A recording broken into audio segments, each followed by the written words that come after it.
Hi everybody. All right, today we're going to give you an experiment. Okay, we're going to show you why we no-till in the most simple way so that you, your spouse, your children, friends and family that look at you like you're crazy, when you say, hey, I'm not going to till when I garden this year, I'm going to show you why that we prefer the no-till. Come on over here, honey, and stand behind me so they can see us. All right, real simple. Just a colander to hold. I've got it's a little less than 1 cup of water. So this is just plain flour, like tilled soil. Perfect, soft. It's been nice and broken apart. This is gonna simulate rain. Okay? Just simulating rain.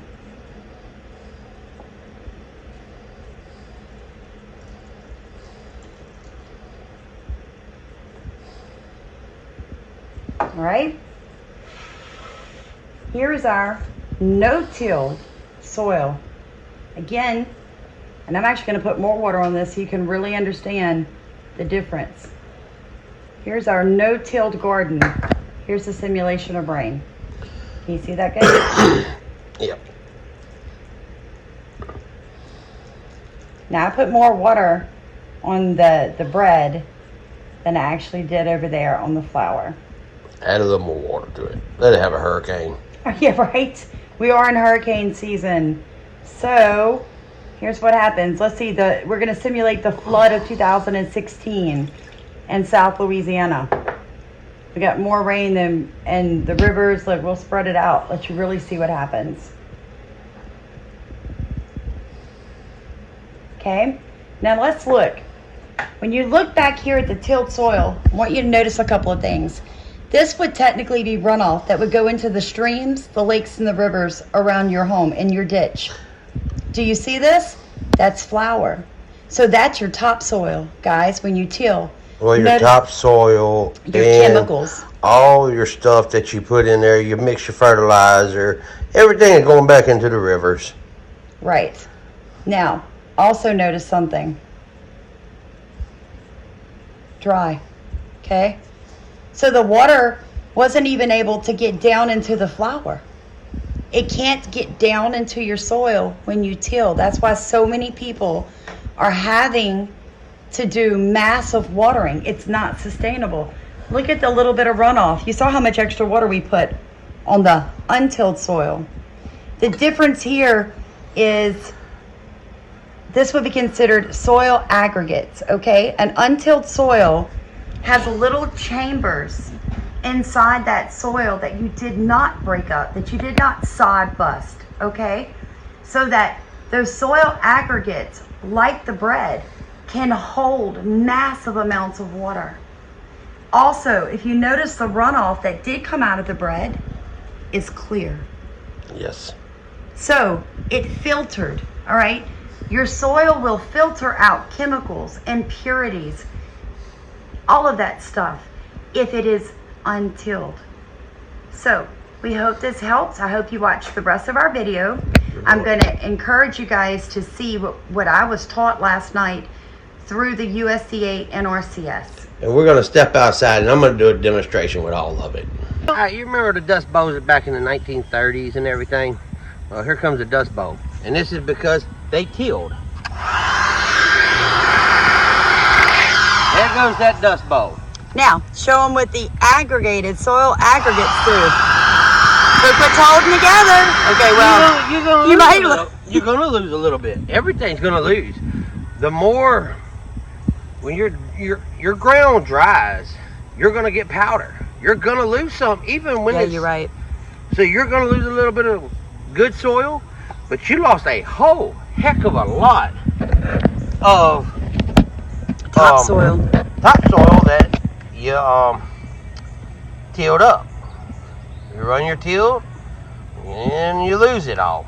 And something else you pointed out to me when we were originally practicing with showing people how to actually do this experiment. All right, come eat the dirt. What was this? You told me exactly what that would be considered. Mud. People till their gardens, Sam, and it storms, and then it literally is like a mud pile out there. Yeah, it makes it. Tilling makes mud, basically. Yeah, when it rains. And mud on top, dry underneath. What happens when you make mud is it runs. You're losing everything. You go to think of the interstate. When they're doing the interstate, what are they putting on the sides of the interstate? They putting hay bales blocking the drainage, so you're not washing all the topsoil, all the mud off into the culverts. Because when they're building the roads. But the hay bales are a filter to catch the water. Let the water through and keep the dirt. It slows the water down to let the water go through and the mud builds up. So, but that's what it does when you bring a fresh load of dirt in and it doesn't have time to set up and get a compaction. Also, something that we learned was the difference between the flour and the already cooked bread was one component. And Stephen, what was that component? Yeast. Yeast. And yeast is a living organism. microorganism. So that is another reason we do no-till. You must have live bacteria, fungi, yeast, all of those things in your soil. They create the soil aggregates that hold your soil together. Guys, there is no good argument for tilling. When you think of sustainable farming, water, I mean, just the water that we've saved. Before it storms on us again, let's walk them to the garden and show one of the reasons. I'm gonna let you walk them to the garden. You hurting? Yes, I'm hurting. Because I always forget to say this. Please like, subscribe, and comment. I ask you to comment, and let me tell you why. The more people actually comment on the videos, the more people actually see it. It's the way the algorithms work for YouTube. So if you like it, just put a thumbs up in the comment section. If you hate it, put a thumbs down. You're not going to offend me. I don't get offended like that. I got thick skin. Because I know the way that I'm doing this is the way that God's leading me to. This may not be, listen to that rain. I'm telling you guys, it is hurricane season in Louisiana. Mulch those gardens. Stop tilling. Anyway, I have thick skin. Okay? Opinions don't bother me. We all have them. All I ask is if you have an opinion that you've never tried something, you've never studied it, you've never gone to school for it, you've never gone to a farm that does that type of regenerative agriculture, no-till, organic, please don't say that's not going to work. This is proof. My garden, our farm is proof. We do offer tours. You are welcome to come. Please call ahead and schedule. You're welcome to come. Come and see it in action. Seeing is believing. All right, and it's raining again. I wanted to show you guys some areas in my garden real quick. This is so mushy. Guys, if I did not have this heavy mulch on this garden, I would not be able to grow anything in this area. The soil is compacted. It's red clay. We've been getting inches and inches of rain. It is causing more trouble for the tomatoes than anything, but I will say this. With this hay, 3 inches of rain, okay? Yesterday I showed you the thing, we got a ½ inch. The day before, we got 2.5. You hear that squish?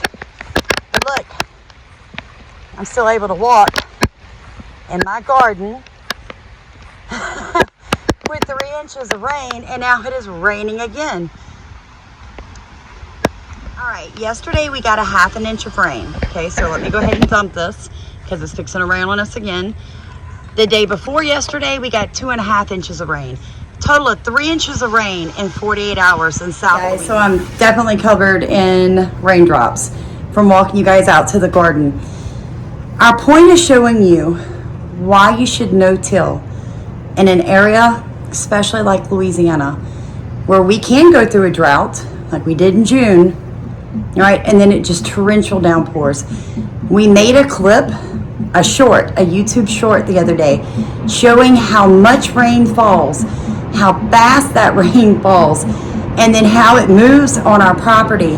I'm going to attach that in the comment section under this video. Take the 60 seconds out and watch it. That is 2.5 inches of rain dumped in 45 minutes. And watch how it pours across the yard. But in the video, you can literally see it going around the hay, all right? So the hay actually, like Stephen said, it like they do on the interstates, it slows the water down so that my soil has time to absorb it. It filters it. And it filters that water. We really hope that you watch the rest of the video. This video is kind of dedicated to a class that I took last night. And most of you have heard us say that we are in a scholarship program through Campty Field of Dreams. And that scholarship was actually provided through a grant through the USDA, NRCS, CIG. And it's all about sustainable, organic, regenerative, no-till market gardens in Louisiana. They accepted 10 farms and 10 nonprofits. Starkey Farmstead was one of those farms. And guys, it has been a game changer in what we're producing. Come over here, honey. And what we're producing and the amount. My husband is now a believer. He was raised in a farming area with land and cattle and horses all of his life. And when I first said no-till 2.5 years ago, he said, I don't even understand the concept of that. You did, didn't you? Nope. You're like, how do you farm without a tractor? Like, I was like, well, we could farm this little area right here. We could garden this. And he's like, how? We don't have a tractor. You must have a tractor to be able to do a 1/4 acre garden. Say, I'm like, there's no way. Are you a believer now? I'm a believer. The no-till is a lot harder, but When you first begin. Now, A lot of physical work. a couple more years here doing it, the ground's going to get better. That's right. Soil. Needless to say, we are on red clay, hard as Watch the no-till playlist if you want to know how seriously hard the it's clay hard. is. I've been to tools. Me just standing on one, pushing down, trying to poke holes. Yeah, and I've been to tool all the way down, and it ain't no good no more. So I was gonna come up with a different way of doing it. But yes, the no-till is a lot harder. The till is very easy, but again, you lose all the microorganism or whatever you want to call it. Microorganisms. You lose all your little bugs that you need to keep in the dirt. Yeah, you're icky, sticky, and all that. You'll kill them when you till. And okay, so my husband used to tell me this all the time. I said, what happens? This was my argument 2.5 years ago. Well, what happens to the earthworms if you till? Cut them up. He said it'll cut them in two and then you'll have 2 earthworms. Guys, I'm a bit dingy. And I literally believed him that if you cut the earthworm in 2, you then had 2 earthworms. That's not how it works. When you till, you kill. You kill everything. There's so many more reasons to no-till. But this is a beginning video.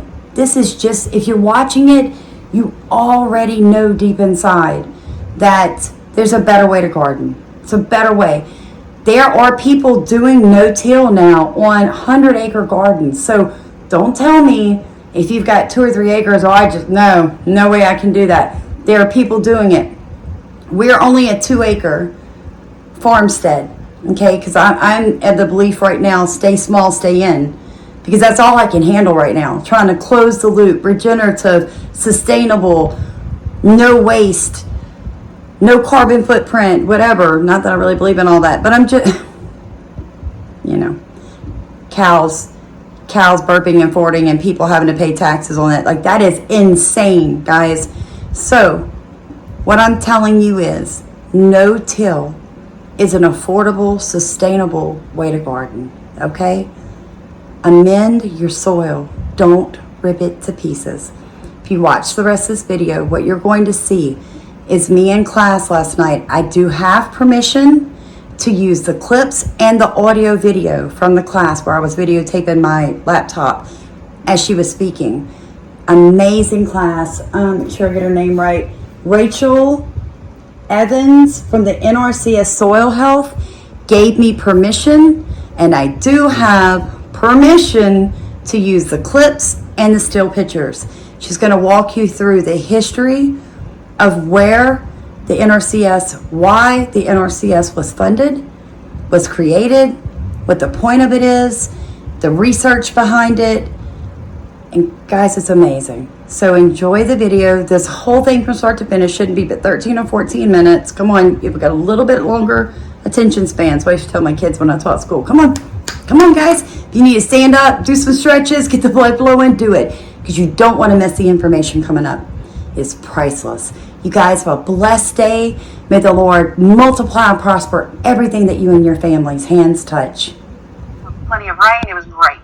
And then we get harsh blizzards, then scorching droughts. And so we had this boom bust cycle with homesteaders coming in and then leaving from the 1860s to the early 1900s. By the time of the latest cycle of droughts in the late 20s and early 30s, we had much more of the Great Plains that were under tillage, that were in row crop cultivation, and had a lot of bare ground due to that row crop cultivation and due to overgrazing of the sheep. So it was a lot more bare ground in the early 30s than it was in the 1880s.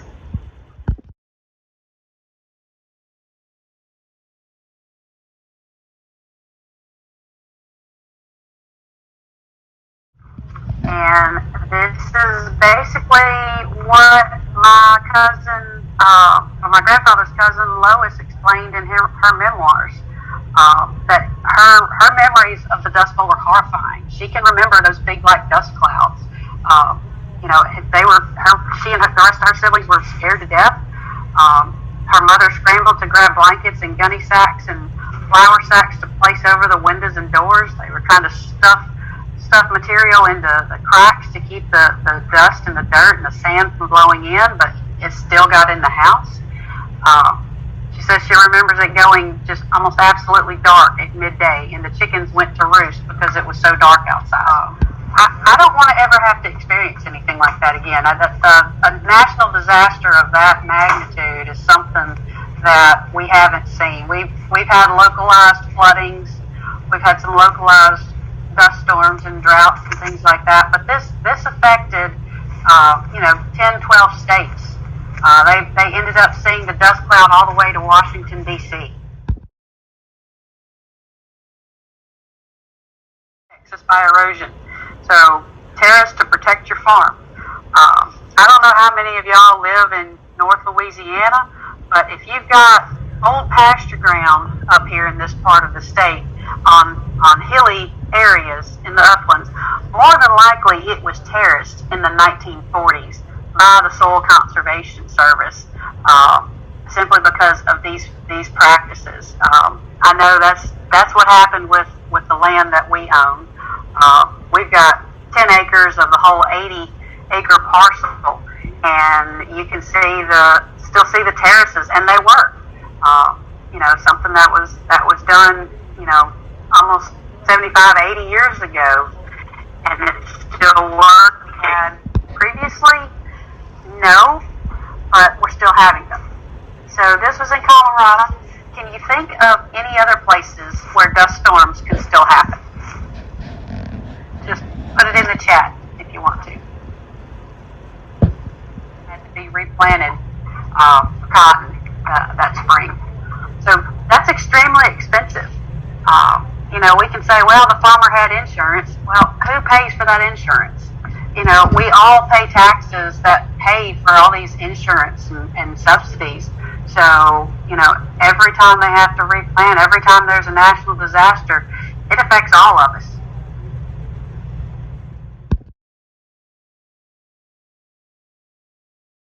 Little microbial activity, and you think about bare ground and soil temperature. When we don't have that ground shaded, we get really hot soil temperatures really quickly. And the hotter it is, the less the microbes like it. So if we don't like being hot out there, they don't like it either. All right, I see that wind. We also have surface erosion with water. This is another example of land-leveled fields. So you've got less than a 0.25% slope. We're still getting erosion. So we've got sheet and reel erosion on silt-loam soils right here. This is in the Mississippi Delta, but I could show you pictures and take folks just about anywhere in the Louisiana Delta as well. This is happening all over Arkansas, Louisiana, and Mississippi. So this farmer loses more ground from his turn row every single year into this ditch. So you've got gullies starting right here. And soil health expert took a look at this field, and he looked at me and he said, "This soil is naked, hungry, thirsty, and running a fever." I said, "Yeah, it pretty much is. It's a disrupted soil ecosystem. That's what we're looking at. So the bare soil harms that natural system in so many ways. We're washing away, burning up the organic matter, and